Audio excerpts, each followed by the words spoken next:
गाजियाबाद में महिला गौशाला संचालक छाया शर्मा ने भैंस का मांस डलवाकर रची दंगा भड़काने की साजिश। पुलिस ने योगेश और शिवम को किया गिरफ्तार। इस वीडियो में हम इसी पर करेंगे बात। नमस्कार, 4 PM पर आप सभी का स्वागत है।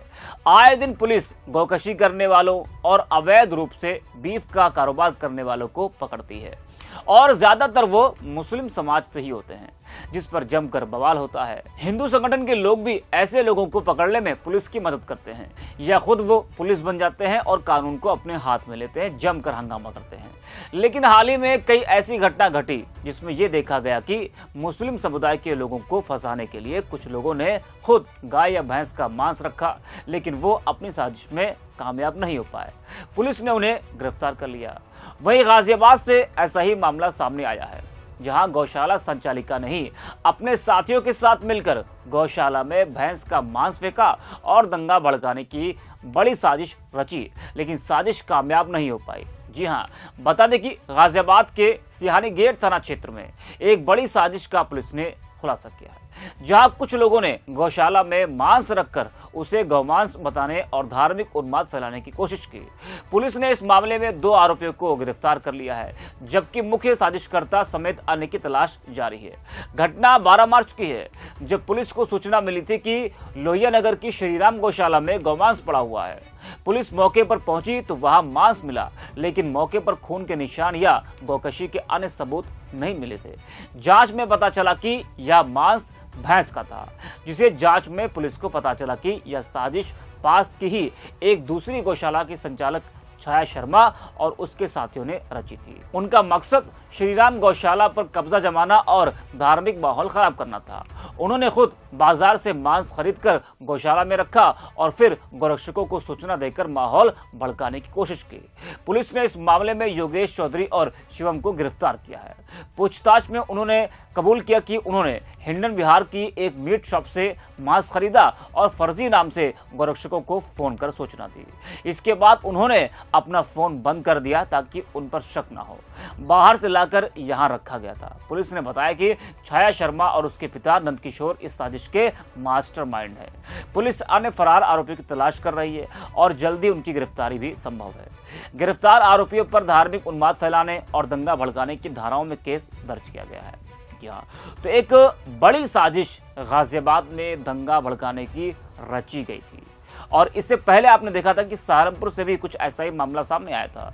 हिंदू संगठन के एक नेता ने अपने ही एक मुस्लिम दोस्त से 50,000 रुपए लेकर गौकशी के खिलाफ प्रोटेस्ट किया था और इस दौरान उसने अपने पास गाय का कंकाल भी रखा हुआ था। पुलिस जांच में सामने आया कि प्रदर्शन करने वाले हिंदू योद्धा परिवार संगठन के संस्थापक विश्व सिंह काम्बोज ने ही साजिश के तहत यह सब कुछ किया था। विश्व सिंह का दोस्त टीपू कुरैशी अपने एक परिचित को गौकशी में फंसाना चाहता था।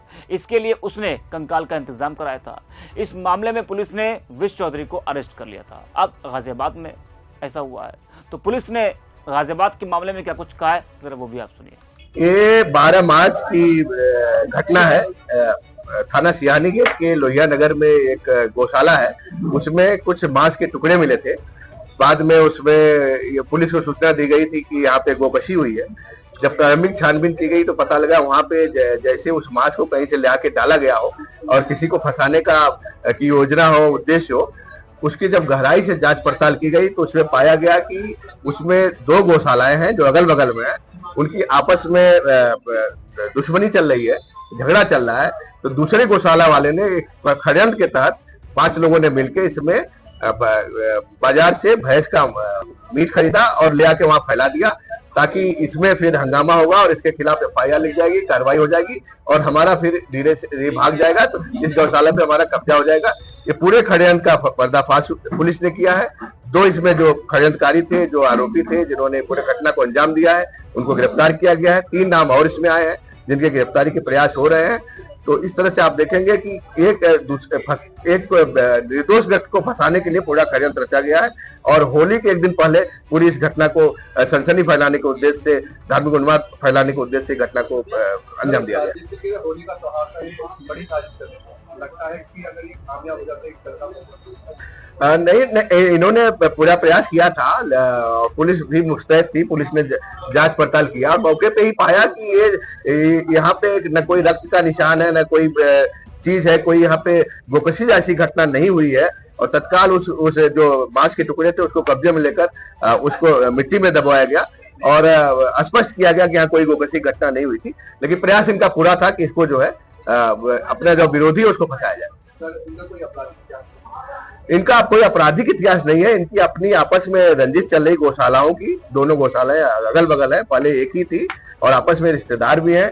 एक इसमें बहनोई और साले हैं और इनकी जो दुश्मनी है उसके तहत इन्होंने अपने बहनोई को फंसाने के लिए साले और उसके बच्चे और उसके यहाँ काम करने वालों ने पूरा षड्यंत्र रचा है। मामला बड़ा छिपाने के लिए हाँ, इसमें उसी से मामला खुला है। इन्होंने उसमें जो एक अभियुक्त है योगेश ने एक हिंदू संगठन के व्यक्ति को फोन किया कि हमारे बगल वाले गौशाला में काफी मांस के टुकड़े पड़े हैं, वहाँ गोकशी हुई है और वो भी वहां पे आए। लेकिन उनको भी प्रारंभिक जो उन्होंने भी देखा वहां मौके पे पुलिस के साथ, उनको भी लगा कि इसमें कहीं न कहीं कोई षड्यंत्र किया गया है और वो इस पे संतुष्ट हुए। बहुत संवेदनशील था, पुलिस ने किस तरह इस पे कार्रवाई करी कि वो मामला भी खुला है और धार्मिक सौहार्द माने के उसको भी मामला संवेदनशील था क्योंकि एक बड़ा त्योहार था और उसके एक दिन पहले की घटना थी, तो इसको हम लोगों ने बहुत ही संवेदनशीलता के साथ लिया। पूरी टीम लगाई गई, हमारी संवेदनशील टीम लगी, लोकल इनपुट लगे और सारी चीजें जब निकाला इसको जोड़ा गया तो एक से एक कड़ी जुड़ती गई और एक बड़ा जो षड्यंत्र था उसका खुलासा हुआ है। इसमें कुल 5 अभियुक्त प्रकाश में है, 2 हमारे कस्टडी में गिरफ्तार हैं जिन्होंने अपने जुर्म का इकबाल किया है, कन्फेस किया है और 3 अभी और हैं जिनकी गिरफ्तारी प्रयास हो रहे हैं। सर, जहाँ से इन्होंने ये मांस खरीदा था, क्या वो सरकार से कहीं से कोई रजिस्टर्ड है या किसी लोकल दुकान? ये बगल में ही एक हिंडन बिहार जगह है, वहां से इन्होंने मांस खरीदने की 2400 रुपए में 8 किलो मांस खरीदने की बात बताई है और वो कौन है उसके बारे में भी हम जांच पड़ताल कर रहे हैं। तो सुना आपने, अगर पुलिस ने ईमानदारी से काम न किया होता तो क्या इतना बड़ा सच सामने आ पाता? शायद नहीं। गाजियाबाद पुलिस को सलाम है कि उसने एक बड़ा दंगा होने से बचा लिया, नहीं तो आज लोग मामले की तह तक नहीं जाते हैं, बस अफवाह सुनकर दंगा फसाद करने लगते हैं। और ऐसे लोग देश के लिए खतरा भी हैं, जो अपने ही देश में रहकर दंगा कराने की साजिश रचे, चाहे वो कोई भी हो। ऐसे लोग जो जानबूझकर धार्मिक उन्माद और सामाजिक अशांति फैलाने की कोशिश करते हैं, वे समाज और देश के लिए बहुत बड़ा खतरा होते हैं। उनका मकसद केवल विभाजन और नफरत फैलाना होता है, जो देश की एकता और अखंडता को नुकसान पहुंचाता है। इनकी साजिशों का परिणाम अक्सर हिंसा, भेदभाव और असमंजस के रूप में सामने आता है, जो किसी भी समाज के लिए खतरनाक है। ऐसे लोग राष्ट्र की समृद्धि, शांति और भाईचारे को कमजोर करने की कोशिश करते हैं। हमें एकजुट होकर इस तरह की साजिशों का सामना करना होगा और यह सुनिश्चित करना होगा कि इनकी योजनाओं को सफल होने से पहले ही नाकाम किया जाए। इसके लिए पुलिस, सरकार और आम नागरिकों को मिलकर काम करना होगा ताकि समाज में सद्भाव और शांति बनी रहे। इस वीडियो में इतना ही। आप देखते रहिए 4PM।